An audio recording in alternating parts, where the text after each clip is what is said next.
Hello friends, welcome back to our channel. మన ఇండియాలో చాలా ఫిల్మ్ ఇండస్ట్రీస్ ఉన్నాయి. బాలీవుడ్, కాలీవుడ్, టాలీవుడ్, శాండల్వుడ్, మాలీవుడ్, ఇంకో టాలీవుడ్, అదే బెంగాలీ ఫిల్మ్ ఇండస్ట్రీ. ఇలా చాలా వుడ్లు ఉన్నాయి. కానీ మోస్ట్ పాపులర్ అంటే మాత్రం బాలీవుడ్, కాలీవుడ్ అండ్ మన టాలీవుడ్. కాసేపు బాలీవుడ్ని పక్కకు పెడదాం. అసలు కాలీవుడ్కి ఏమైంది అనేది ఇవాళ వీడియోలో మనం డిస్కస్ చేసుకుందాం. ఎలివేషన్స్ ఇస్తున్నా అనుకోకపోతే ఒకప్పటి కాలీవుడ్ రేంజ్ వేరు. కాలీవుడ్కి నియర్లీ 100 years హిస్టరీ ఉంది. కాలీవుడ్లో వచ్చిన ఫస్ట్ మూవీ 1931లో వచ్చిన కాళిదాస్, అలాగే మన తెలుగులో వచ్చిన first movie Bakht Prahlada.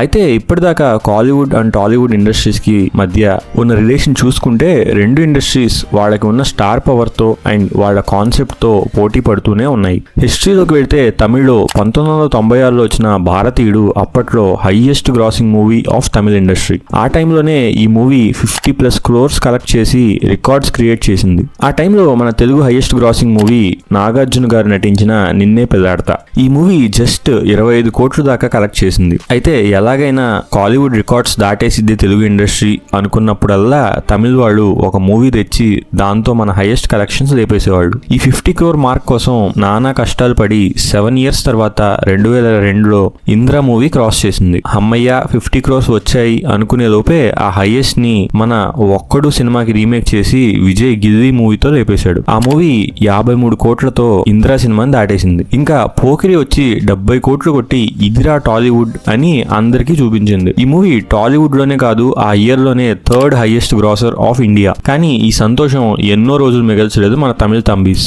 Shivaji the boss మూవీతో సౌత్ ఇండియా హిస్టరీలోనే ఎప్పుడూ చూడని విధంగా 160 కోట్లు అవలీలగా క్రాస్ చేసి సౌత్ లో కాలీవుడ్ ని కొట్టే ఇండస్ట్రీ లేదు అని మళ్ళీ ప్రూవ్ చేసింది. సౌత్ ఇండియాలోనే ఫస్ట్ 100 crores, 150 crores, 300 crores కొట్టిన ఇండస్ట్రీ కాలీవుడ్. ఆ టైంలో ఇంకా చిరంజీవి గారు కూడా మూవీస్ కి దూరంగా ఉండడం వల్ల మనం 100 crores కొట్టడానికి చాలా టైం పట్టింది. అండ్ ఫైనల్ గా మగధీరాతో 100 కోట్లు క్రాస్ చేయగలిగాం. ఇలా తమిళ ఇండస్ట్రీ తెలుగు ఇండస్ట్రీని ఎప్పటి నుంచో డామినేట్ చేస్తూనే వస్తుంది. నిజం చెప్పాలంటే బాహుబలి కన్నా ముందే Tamil movie industry Hindi audience ని బాగా అట్రాక్ట్ చేసింది. ఫర్ ఎగ్జాంపుల్ 2013లో వచ్చిన రోబో మూవీని తీసుకుంటే ఈ మూవీ నియర్లీ 300 కోట్ల గ్రాస్ కలెక్ట్ చేసింది. ఇది హిందీలో కూడా పెద్ద బ్లాక్ బస్టర్. ఇప్పుడు పాన్ ఇండియా అనుకుంటున్నాం గానీ భారతీయుడు సినిమా ఇండియన్ అని హిందీలో రిలీజ్ అయ్యి బ్లాక్ బస్టర్ అయింది అప్పట్లోనే. అంటే బాహుబలికి 25 సంవత్సరాల ముందే పాన్ ఇండియా సక్సెస్ చూశారు మన తమిళ ఇండస్ట్రీ వాళ్ళు. అలా సౌత్ ఇండస్ట్రీ అంటే తమిళ్ వాళ్లే అన్నట్టు ఉండేది అప్పట్లో సినారియో. అసలు మన టాలీవుడ్ ఫ్యాన్స్ అయితే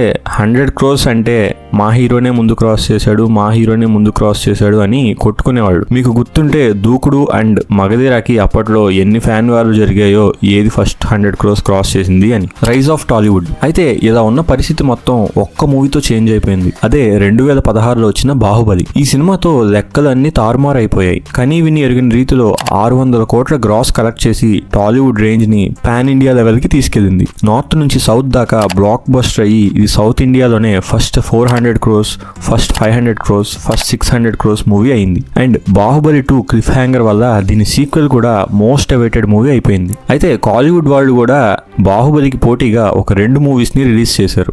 ఆ 2 మూవీస్ తో బాహుబలి రికార్డ్స్ ని బ్రేక్ చేయగలరు అని అనుకున్నారా అందరూ. అవే ఒకటి విజయ్ నటించిన పీరియడ్ డ్రామా అయిన పులి, ఇంకొకటి రవికుమార్ గారు డైరెక్ట్ చేసిన లింగా. 8 years లాంగ్ బ్రేక్ తర్వాత రజనీ గారు నటిస్తూ ఉండడం వల్ల ఈ సినిమాకి కూడా హైప్ మామూలుగా లేదు అప్పట్లో. అయితే రిలీజ్ అవగానే ఈ 2 మూవీస్ కూడా పెద్ద ఫ్లాప్స్ అయ్యాయి. పులి మూవీ అయితే అందరూ బాహుబలిని చూసి తీశారు అని ఇప్పటికీ ట్రోల్ చేస్తూనే ఉంటారు. అలా ఇంకా 2018లో వచ్చింది ఇండియన్ సినిమా బాక్స్ ఆఫీస్ కి మొగుడు.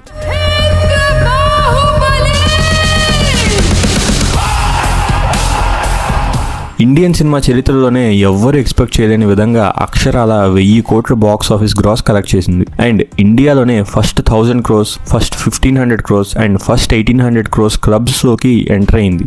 ఈ మూవీతో ఇండియాలో ఉన్న రికార్డ్స్ అన్ని బ్రేక్ అయిపోయాయి. అండ్ అన్ని ఇండస్ట్రీస్ లో బాహుబలి 2నే ఇండస్ట్రీ హిట్ గా నిలిచింది.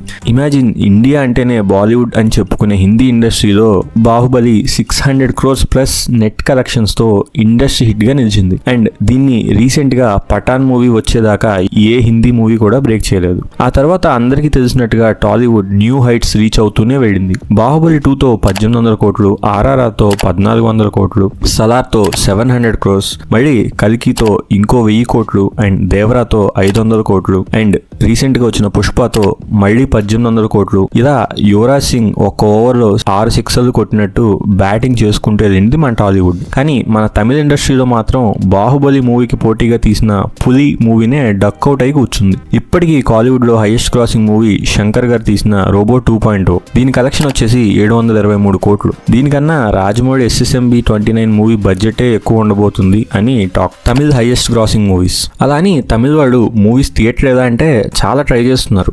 రోబో 2.0తో 725 కోట్లు కలెక్ట్ చేశాక పొన్నియిన్ సెల్వం అని మణిరత్నం గారి డైరెక్షన్ లో మూవీస్ తీశారు. ఈ పొన్నియిన్ సెల్వం అనే నవెల్స్ తమిళనాడులో చాలా అంటే చాలా పాపులర్. చిన్నపిల్లల నుంచి పెద్దవాళ్ళ దాకా అందరూ ఈ నవల్స్కి ఫ్యాన్స్ అని చెప్పాలి. కానీ ఆ మూవీస్ కూడా 1000 crores దాటలేకపోయాయి. అండ్ కమల్ హాసన్ గారు హీరోగా LCUలో పార్ట్గా వచ్చిన విక్రమ్ 400 కోట్లు క్రాస్ చేసి తమిళ్లో అప్పటిదాకా ఇండస్ట్రీ హిట్గా ఉన్న బాహుబలి కలెక్షన్స్ని బ్రేక్ చేయగలిగింది. ఇంకా ఆ తర్వాత LCUలో వచ్చిన లియోతో 1000 crores పక్కా అనుకున్నారు అందరూ. కానీ అది కూడా 600 కోట్ల దగ్గరే ఆగిపోయింది. అండ్ మళ్ళీ రజనీకాంత్ గారు హీరోగా నటించిన జైలర్ 600 కోట్లు క్రాస్ చేసి బ్లాక్ బస్టర్ అయింది. కానీ 1000 కోట్లు అయితే దాటలేదు. అలాగే తర్వాత వచ్చిన చాలా సినిమాలు 1000 కోట్లు కొట్టడానికి ట్రై చేస్తూనే ఉన్నాయి. కానీ ఇంకా సక్సెస్ అవ్వలేదు. అయితే అసలు తమిళ వాళ్ళు ఎందుకు ఇంత స్ట్రగుల్ అవుతున్నారు 1000 కోట్లు కొట్టడానికి అని చూస్తే నాకు కొన్ని కారణాలు కనిపించాయి. Number 1, pan India appeal. Pan India release గురించి మాట్లాడాలంటే అందరికీ గుర్తొచ్చేది బాహుబలి 2. మన తెలుగు వాళ్ళు బాహుబలి తీసాం కదా అని అక్కడే ఆగిపోలేదు. ఇంకా ఎక్స్పెరిమెంట్స్ చేశారు అండ్ ఇంకా చేస్తూనే ఉన్నారు. పెద్ద బడ్జెట్ మూవీ తీస్తే ఖచ్చితంగా పాన్ ఇండియా అప్పీల్ ఉండేలా చూసుకుంటున్నారు. RRR తీసుకుంటే అది పేట్రియాటిక్ మూవీ అవడం వల్ల పాన్ ఇండియన్ ఆడియన్స్ కి బాగా కన్వే అయింది. కల్కి తీసుకుంటే futuristic and high quality content వల్ల అది నార్త్ ఇండియన్స్ కి కనెక్ట్ అయింది. అండ్ పుష్ప అయితే ఆ మాస్ అప్పీల్ వల్ల నార్త్ ఇండియన్స్ కి పిచ్చెక్కించేసింది. కానీ కాలీవుడ్ వాళ్ళు ఇప్పటికీ వాళ్ళ మూవీస్ ని నార్త్ మల్టీప్లెక్సెస్ లో రిలీజ్ చేయడానికి కూడా కష్టపడుతున్నారంటే ఇంకా ఎలా నార్త్ మార్కెట్ ని క్యాప్చర్ చేస్తారు అనిపిస్తుంది. రీసెంట్ గా వచ్చిన గోట్, లియో, జైలర్ మూవీస్ కి అయితే హిందీ మల్టీప్లెక్సెస్ లో రిలీజ్ కూడా అవ్వలేదు. ఓన్లీ సింగిల్ స్క్రీన్స్ లోనే రిలీజ్ చేశారు. నార్త్ ఇండియాలో ఒక రూల్ ఉంది, వాళ్ళ మల్టీప్లెక్సెస్ లో రిలీజ్ చేయాలంటే ఆ మూవీ మినిమం 8 weeks దాకా OTTలో రిలీజ్ అవ్వకూడదు. కానీ మన తమిళ ప్రొడ్యూసర్స్ వాళ్ళ ఇన్వెస్ట్మెంట్ రికవర్ చేసుకోవడానికి 8 weeks లోపే OTTలో రిలీజ్ చేస్తున్నారు. ఈ ఇష్యూ వల్ల తమిళ మూవీస్ కి నార్త్ లో ప్రాపర్ రిలీజ్ అయితే దొరకట్లేదు. Number 2, promotions. ఈ కాలీవుడ్ బ్యాచ్ కి ఏమైందో తెలియదు కానీ ప్రమోషన్స్ చేయాలంటే అసలు ఇంట్రెస్టే చూపించరు. రీసెంట్ గా వచ్చిన కంగువా మాత్రం దీనికి ఎక్సెప్షన్ అవ్వచ్చు. బట్ ఎప్పుడైనా విజయ్ ని తెలుగులో ప్రమోషన్స్ చేయడం చూసారా? ఎందుకంటే వీళ్ళకి మూవీ అవగానే ఒక పని అయిపోయింది అనుకుంటారేమో తెలియదు కానీ ప్రమోషన్స్ అంటే కేరే ఉండదు. ఎస్, ఇది ట్రూ. కొందరు స్టార్స్ అయితే ప్రమోషన్స్ కి రాము అని కూడా అగ్రిమెంట్స్ చేయించుకుంటారు. RRR టైంలో SSR గారు Ram Charan and junior NTR తో చేసిన ప్రమోషన్స్ గుర్తున్నాయా? రామ్ చరణ్ అండ్ NTR తెలుగులో బిగ్గెస్ట్ సూపర్ స్టార్స్ అవ్వచ్చేమో కానీ పాన్ ఇండియా లెవెల్లో వాళ్ళకి అప్పటికి అంత క్రేజ్ అయితే లేదు. వాళ్ళని జనాల్లోకి ఎలా తీసుకెళ్లాలి అని రాజమౌళి గారు పడ్డ తపన వాళ్ళ ప్రతి ప్రమోషన్ లో కనిపించింది. కపిల్ శర్మ షో నుంచి నార్త్ లో ఇంటర్వ్యూస్ దాకా నార్త్ మొత్తాన్ని చుట్టేశారు. బాహుబలి 2 లాంటి బ్లాక్ బస్టర్ తర్వాత కూడా SSR గారు ఆ రేంజ్ లో ప్రమోషన్స్ చేశారు కానీ ఇప్పటికీ స్ట్రగుల్ అవుతున్న తమిళ వాళ్ళు మాత్రం ప్రమోషన్స్ మీద ఫోకస్ చేయట్లేదు. చూస్తే చూడండి మేము ఇలాగే ఉంటాం అన్నట్టు ఉన్నారు. అండ్ ఇలాగే ఉంటే కలెక్షన్స్ కూడా అలాగే ఉంటాయి. Lack of stars. ఈ విషయంలో ల్యాక్ ఆఫ్ స్టార్స్ అనడం కన్నా తమిళ్లో ల్యాక్ ఆఫ్ సూపర్ స్టార్స్ అనొచ్చు. తమిళ ఇండస్ట్రీలో తిప్పి కొడితే ఒక 4 మంది ఉన్నారేమో స్టార్స్. విజయ్, రజనీకాంత్ గారు, కమల్ హాసన్ గారు అండ్ అజిత్. అందులో విజయ్ పాలిటిక్స్ కి షిఫ్ట్ అయిపోయారు. అండ్ ఇంకా ఒక లాస్ట్ మూవీ ఉందని అందరూ ఎక్సైటెడ్ గా ఉన్నారు కానీ అది కూడా వేరే మూవీకి రీమేక్ అని రూమర్స్ వస్తున్నాయి. ఇది ఎంతవరకు నిజం తెలియదు కానీ ఇది మాత్రం అంత మంచి విషయం అయితే కాదు. ఇంకా ఉన్నది రజనీకాంత్ గారు అండ్ కమల్ హాసన్ గారు అండ్ అజిత్ గారు. అజిత్ గారు పెద్ద స్టారే కానీ ఆయన బాక్స్ ఆఫీస్ పుల్ మిగిలిన వాడితో కంపేర్ చేస్తే ఇప్పటిదాకా 400 crores కూడా దాటలేకపోయింది. అండ్ సూర్య గారు అయితే కంగువాతో ఒక బిగ్గెస్ట్ డిజాస్టర్ ఇచ్చారు. ప్రమోషన్స్ లో కేర్ తీసుకున్నా కూడా ప్రోడక్ట్ వరస్ట్ గా ఉండడం వల్ల ఆ సినిమా అట్టర్ ఫ్లాప్ అయింది. ఇంకా ఈ 1000 కోట్ల డ్రీమ్ డ్రీమ్ అనేది ఎయిదర్ కమల్ హాసన్ గారు కానీ ఆర్ రజనీకాంత్ గారి చేతుల్లో మాత్రమే ఉంది. వేరే ఏ స్టార్ హీరోకి అప్కమింగ్ మూవీస్ చూసుకున్నా అండ్ వాళ్ళ బాక్స్ ఆఫీస్ పుల్ చూసుకున్నా 1000 crores అనేది ఒక డిస్టెంట్ డ్రీమ్ గానే మిగిలిపోబోతుంది. డైరెక్టర్స్ తమిళ్లో ప్రస్తుతం ఉన్న విజనరీ డైరెక్టర్స్ గురించి చెప్పాలంటే శంకర్ గారు, లోకేష్, అట్లీ, వెట్రిమారన్, ఇంకా ఆ పారంజిత్. ఎప్పుడు అప్రెషన్ డిప్రెషన్ మూవీస్ తీస్తున్నారు కొందరు డైరెక్టర్స్ అయితే.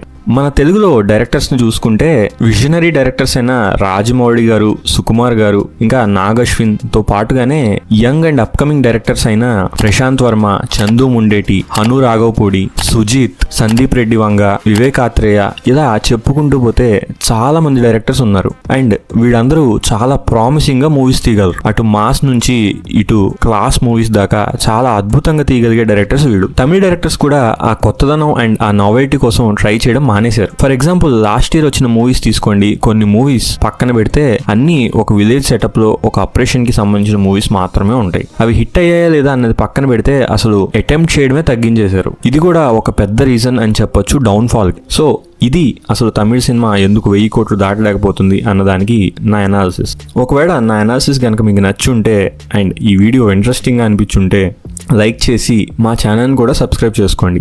Thank you so much for watching. See you in the next one.